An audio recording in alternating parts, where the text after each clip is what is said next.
Welcome back to Coyote Classics and happy 4th of July weekend. Today, we're gonna be celebrating the 4th of July by checking out nothing more American than good old American muscle cars. We got my dad, Jim Austin. Hi guys. Myself, Chad, and my son, Dal. We just bought a whole bunch of new muscle cars. We're gonna get Grandpa's reaction as we check them out for the first time. All right, I'm super excited first to show you this 1940 Chevy Coupe. This car here was actually owned by someone here in town, brought it down about a week and a half ago, decided he wanted to sell it. It was just time to open up some garage space, so we're very excited we were able to get this one. These are cars that Grandpa's very familiar with. You sold a lot of these back in the day. I did. You guys, I want to tell you, this is a 1940, and I am a 1945 model. I'm 80 years old. The car is 5 years older than I am. That's pretty awesome. It's normally not our style, but the car was so nice, and we're able to price this one at $29.95. And I'll tell you what, under the hood, it's got a 354 barrel and ice cold air conditioning. Oh my goodness. And it's a coupe, guys. They're rare. They're hard to find. A lot of the 40s weren't kept, not Chevys anyhow. How come, Grandpa? Why didn't they keep the 40 Chevys? Well, they had them since 36 was this style. The only thing 40s did is change that front end. But basically, it was a 36, 7, 38 Chevy. The real popular ones back then were 44s. Nice. Everybody wanted one of those. I'll tell you what, a lot of street rods don't have power windows, vintage air conditioning. This vintage air will just freeze you out right now. This car actually drives great, Dalton. It's ready to go. Make sure you watch the walk around video of this one here on our website. Again, $29.95, and I think this one will sell fast. From something that's Grandpa's style to something that's a little bit more my style. This is a 1970 Chevelle Resto Mod. Fully custom build, LS underneath the hood, and just some really neat upgrades. It's got 4-wheel bare disc brakes. What do you think of that, Grandpa? Oh, it's beautiful, guys. Absolutely beautiful. Back 25 years ago when you were selling classic cars, I don't think they had any resto mods. All the guys were doing were putting 350s in them or 400s. This is absolutely first class. So a lot of money was spent on this one, cold air conditioning, frickin' it's top of the line. Still a little dirty. This one has not gone through our check-in process yet. Quite frankly, this one might not make the website. We have some plans for this one right now. We got a new console coming for it, like a full SS console with a horseshoe shifter. Get rid of that ugly B&M shifter. SS steering wheel we're gonna be putting on it. Look at the door handles. Don't you love it? Yeah. It's got power seat, power windows. I mean, loaded with options. It's got subwoofer in the trunk with the painted surround, this body color. It's gonna be a really high-end car when we get it done. Hey Chad, look at this. Not too many of these had the exhaust, oh wow, ports coming out on the sides. That's pretty custom. That's just kind of an old school kind of custom build there. It's guys. sweet. In my day, we were doing lake pipes and, you know, Lakers. This is beautiful. This is pretty cool. It's kind of the same technology, but a little gorgeous. different. That's about where we had them come out. It's another damn good way to warm up your tire before you're ready to do a burnout. That's right. Here we have two examples of a 1972 Nova in two different price ranges. Novas, I would say in the last year, Novas have become one of the most popular cars as far as growth in value and what these cars bring. On our left, we have an example of just a nice driver condition car with a built 350, a numbers matching automatic transmission. Nice body, but paint leaves a little bit to be desired, but just a fun driver. Super solid though. I mean, that's the big part. That one we're gonna price at $32,999. This one probably about 20 grand more, and this one just came in. This is a really unique example, Grandpa. So this is a 1972 Super Sport. Factory Super Sport designated by the K and the VIN. But you're looking at a 1-year only color. This is a factory spring green car. They only had this color available in 1972. And this is quite frankly the first one I've seen in a spring green. Yeah, I've not recognized that color. You like it? Yeah, I do. I love the wheels on it, the SS wheels, and it's really straight. It's very nice. In 1969, 1970, 1971, you cannot decipher a Chevelle or a Nova as an SS, right? A lot of them are just options. You can't unless you have a build sheet. 1972, it has to have a K in the VIN. So a K, as far as on the 4th digit of the VIN number, is meaning 100% it's a factory SS car, and this one's all numbers matching, just a real good one. So watch this one, it'll be on in a couple weeks. And you'll see a lot of guys that have taken this type of a Nova, just the stock one, and put the SS pods on the hood and dress it up with maybe an SS stripe or an SS insignia. But the real McCoy is just what you say, in the VIN number, the 4th digit. Yeah, and I'll tell you what, that's why so many people clone Chevelles and Novas and stuff, because unless you're checked, there's no way to prove it. You know, unless you have a build sheet. Yeah. And they do command more money. This one's got a 4-speed too, which is another little plus. This is a lot of fun. I love having Grandpa in the video. This is your first appearance on the channel, except for more often. Yeah, we do. You have to come down when you're bored. Well, we'll just see how the ratings go. If they don't like him, he might not be back. Just being honest. I'm unlikable. All right, so this one's a little out of our wheelhouse. This is one that just came in off the trailer yesterday as well. It's a 2001 Z28 with only 16 or 17,000 miles. I'd have to check again, but just a brand new car almost. This one's about the same age as I am. I'm a little older than this one by 24 years. And you know something, Chad? Average miles on an automobile today is 12 to 15,000 a year.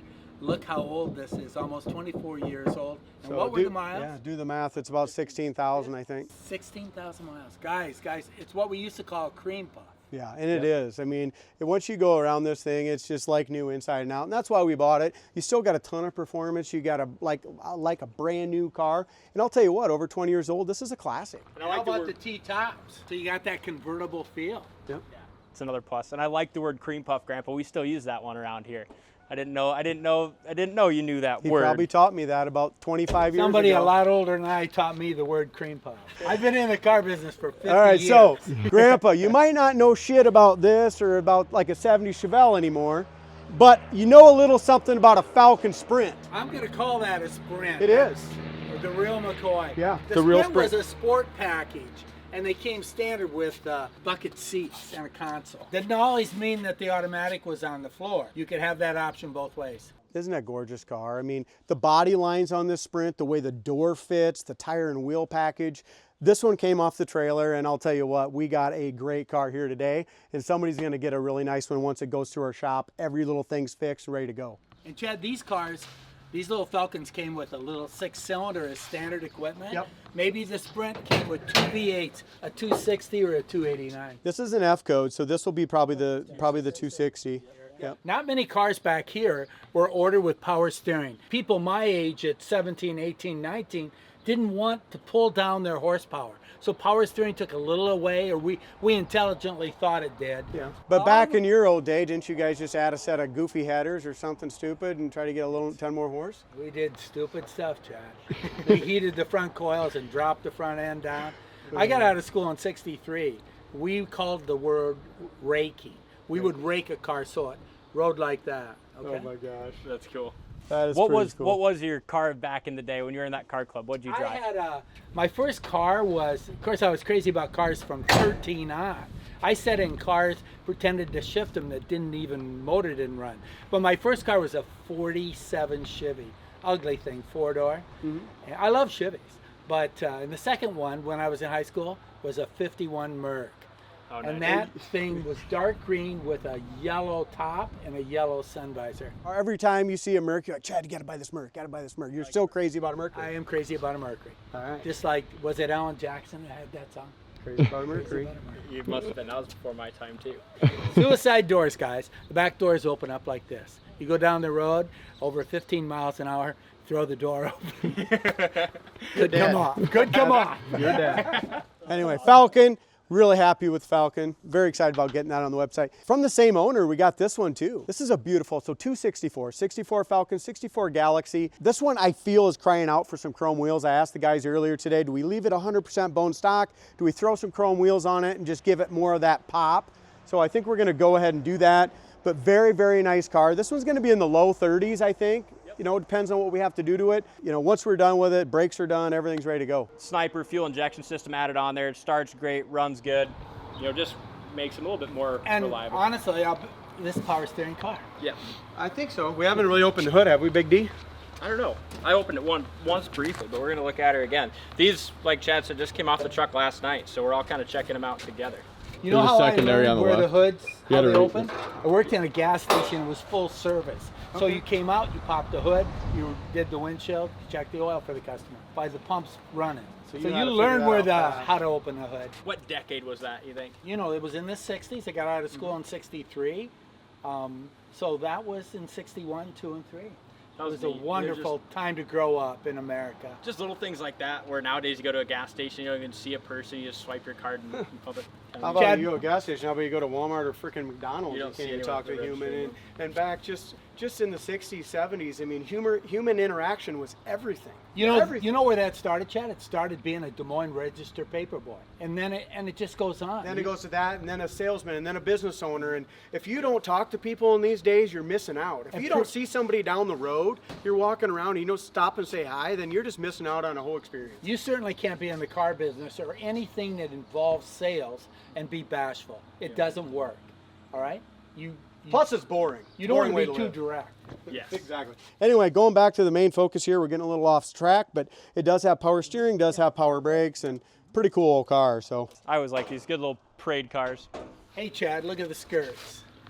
What's the purpose of the skirts? yeah, what is it? They kept, first of all, it makes the back end of the car look low. All Okay. right? Looks sleek. Yep. But also, it kept the mud and road tars off the back fender. So it served a functional purpose as well. And they do come off.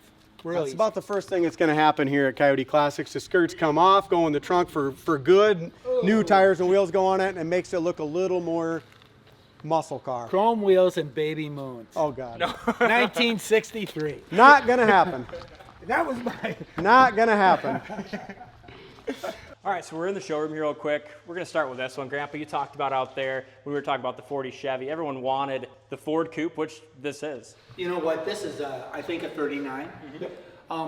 It has, everything had an opera window, and that's what these are. That little Chevy Coupe has an opera window too.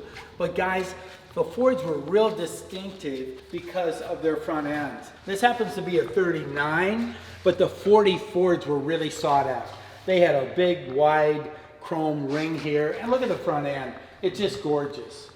But guys, back then, you either liked a Chevy or a Ford or a Mopar, and they stayed with those. The loyalty was wonderful with a franchise. What I see the difference is just the roof line. Look at this roof line of this coupe versus the 40. To me, it's just night and day, and I think that's why the 39 and 40s sold so well, is because this roof line is absolutely gorgeous. Remember, they were changing cars, and the Chevy did not slope down like this. The Chevy was pretty even all the way across, and that's what people like. People like something different. They didn't want same thing somebody else had. And you know what? That brings me to one other thing that I think was cool back 56 years ago.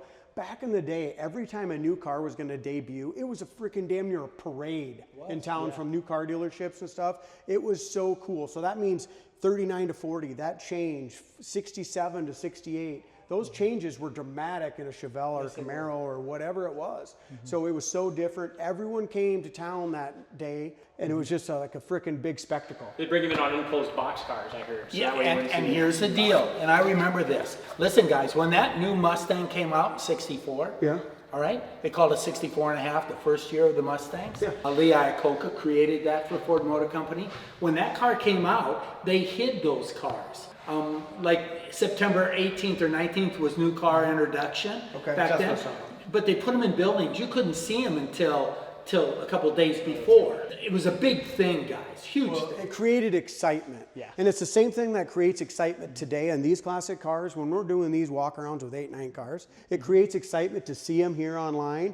And then after they go through the shop, to have them come up. And it's just that excitement that everyone still longs for. All right, in honor of 4th of July and all those who have given their time and lives to serve this great nation, we have a veteran wall here at Coyote Classics with a lot of veterans already on it, but we're looking to add more people. So if you watch this video and you've served in any branch of the United States Armed Services, please email us a picture to midwestmuscle@coyoteclassics.com. It can be a picture in uniform or a picture during service, and we'd love to add you to our veteran wall so we can honor you and your service to this country. Let's see here. There's one we want to highlight quick. The 57 Chevy we just put on last week. Beautiful car. Big block under the hood, air conditioning, just a neat street rod. This one's kind of probably built more how you'd have it built back in the day with the rallies and the front end that sits up a little bit, big block under the hood. And you know, if you notice those wheels, those little spinners, that's what we were doing. We're past the days of 3 bars and 4 bar. We would have those like spinners that would mount up on a hubcap. So we were doing things like that. You know, that kind of wheel was just coming out. One we just put on the website last week is this beautiful 1967 Chevy Nova. We talked about the 72s and how they're coming up. These cars are some of the hottest on the market right now. The values on a 66, 67 Nova are just through the roof. A lot of reason because they're just a neat body style to build on and to do custom things, such as the builder did on this one. And this started out as an absolutely rust-free car. You can look at the doors, the fitment of the doors, floors, frame rails. There's not many Novas that don't have any rust in the frame rails or floors ever. Yep. This is a perfect car underneath. And someone just put a really nice paint job, a great drivetrain, vintage air, and made it into a great street car. This car, Grandpa, was built probably when you were at the Ford store selling new cars back in the day. I was at a Ford Lincoln Mercury store, and everybody loved the Cadillac Brits, even though it was a different brand than I sold. This has got 15,000 original miles on it. It looks like it too. What year is it? It says 19,000. 19,000. I'm getting this one confused with the Camaro outside. 19,000 original miles. 1981. And guys, yeah, we were selling a Lincoln Versailles. We didn't have anything. And you know something else? This baby's a front wheel drive. Yeah. How about that? It's kind of neat. We didn't have much in a front wheel drive. They were selling, Oldsmobile built a Tornado. Cadillac built this. And Ford later built the Festiva. And Ford had a Ford Festiva from Germany that you couldn't get in. This one's a neat car. 69 Torino fastback, 4-speed. Just a neat car. Pulled it out of a barn. It had about an inch of dust on it. We don't get too many finds like that and anymore. I don't buy these cars a lot of times when they don't run and shift and start or nothing, and this one didn't. I took a chance. We gave it to Timmy for about 3 hours, and he had this thing running and driving, and I was really proud of him for that. And look at this, Chad. That paint is nice. It's and shiny. nice. We haven't buffed it or up. washed it yet, really, but And it's a a GT. it is a factory GT car. So Wow. it's a good deal. We put brand new wheels on it, tires. It'll be a cool car when it gets done. What do you got under the hood, man? No, just a small block, just a little 302. I love the color. Yeah, It's it a is good nice color. color. So we're going to talk just a little bit about this 1965. So 62, 63, 64, 5 little deuces, Chevy 2 Novas. Okay, most of these were postcars, right? So as we get into a 64 and 5, to get a hardtop, there's not as many of them. And you were talking earlier when we were talking about the 1972s growing in value. I checked comparables on a 65s, first one I've had in a long, long time, and it blew my mind of how much these are worth. That's awesome. And it's pretty, like you said, it's unique to see a hardtop. And a lot of these, again, 6-cylinder cars typically. You know why? You know why the guys wanted sedan cars? Because there's about 300 pounds difference. 300 pounds difference in their overall weight. And everybody was racing at Nita or a dragster. You wouldn't think it'd make much difference. It would depend on what's under here. Everything had to be That's solider on a hardtop frame. I mean, everything was solider, right? The post cars were lighter. This one here is a factory V8 car, is a factory super sport car, and this does designate this in the VIN number. The interior is just restored to stock and absolutely beautiful with the full console. It's got the setup there for air, and it's unique how to run the air. It's got the original air stuff on the dash. AC's not on it anymore, but it's just unique.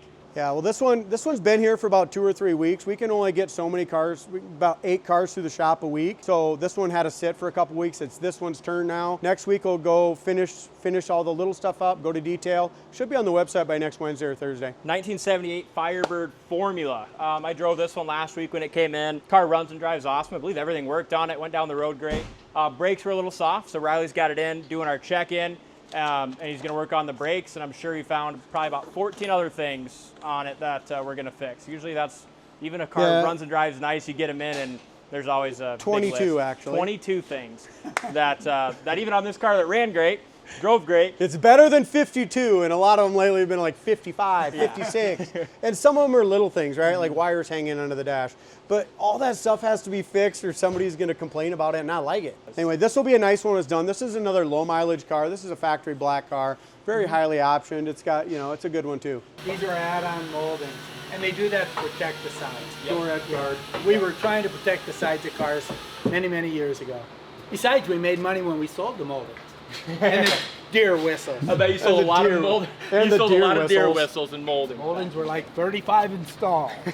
What's a deer whistle? A deer whistle back then, because we were running into deers back then, So deer whistles, it was crazy. Whoever come up with it made a great deal of money, because we would go to the parts department and we'd get a set of deer whistles. They had a little round center like that, and you glued them on your bumper or put them inside the grill where you couldn't see them, and they made a shriek high-pitched noise When you're right. that we can't hear it, but animals can. And however, unfortunately, Scares the shit out of them. unfortunately, Chad, there's bugs that get in there, and then they don't make any noise. Then you hit a deer and you're blaming the dealership. They're right in front of the car. They're gonna get shit in. Every car that we sell runs through the shop a second time, and we go through everything just like we do on check-in. And a lot of these times, these old cars, they might be perfectly fine and ready, and the next time you drive them, it might need a little carburetor work Or power steering leaks or something stupid just come up, you know, it happens. That's old cars. But So we drive about 5 times before they ever leave here. Mark's doing a sold ticket right now on our 73 Nova. We just got the exhaust finished out for the customer. It had exhaust that was cut off by the axle. He wanted these exhaust tips, and they turned out beautiful. we got the radio, put a new radio in it for him, got the tire and jack and spare, and then did all the rest of the stuff too. Mark put a couple new 6x9s in the package tray. Mark, that really looks good, buddy. That'll be nice.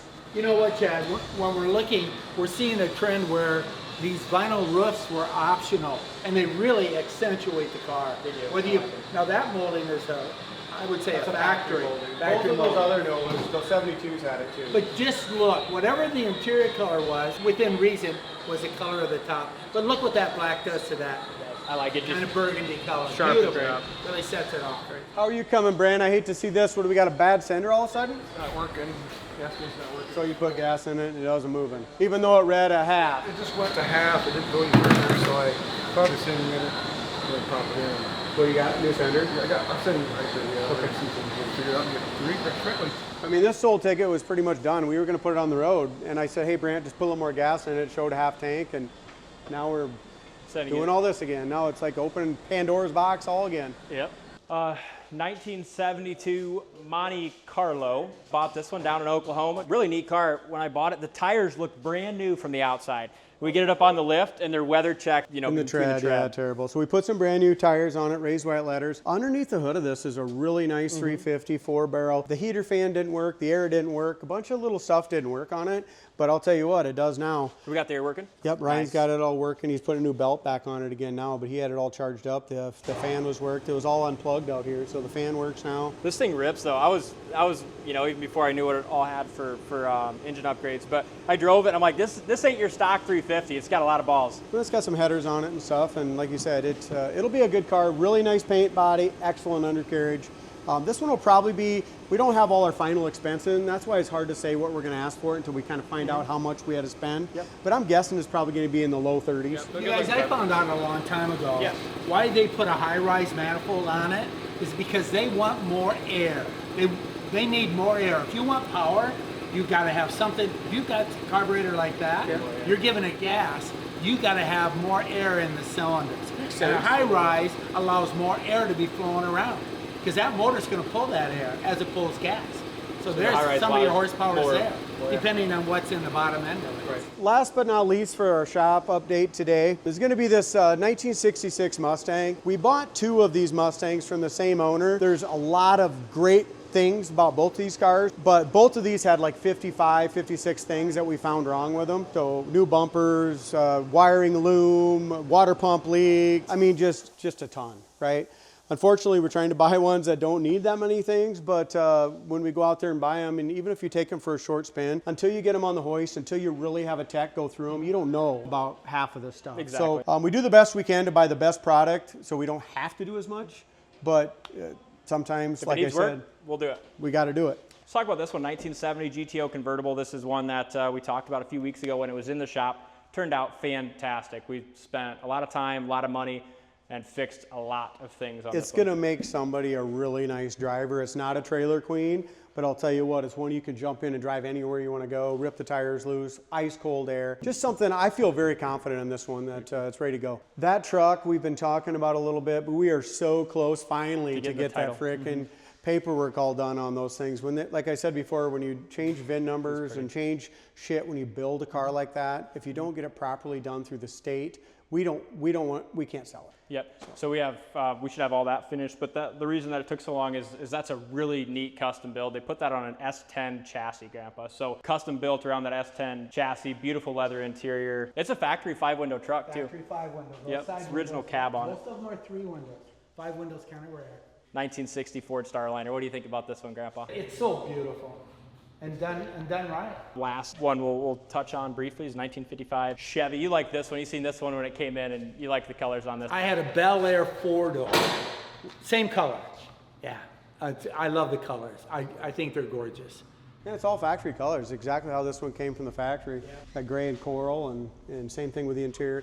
This is an awesome car. It's like a frame-off, rotisserie restored car, but it still needs the little things. We got this priced at $52,900, but it still needs a few things like a speedometer and gas gauge, just a little odds and ends that the next guy can probably do himself, or we'll do them too. So 1965 GTO sold. I knew it would sell. It just took a little too long. It's a gorgeous car. The owner is going to be super thrilled with it. Beautiful paint, beautiful interior, runs and drives awesome. Real deal GTO. Does that have a 4-speed or not? Automatic.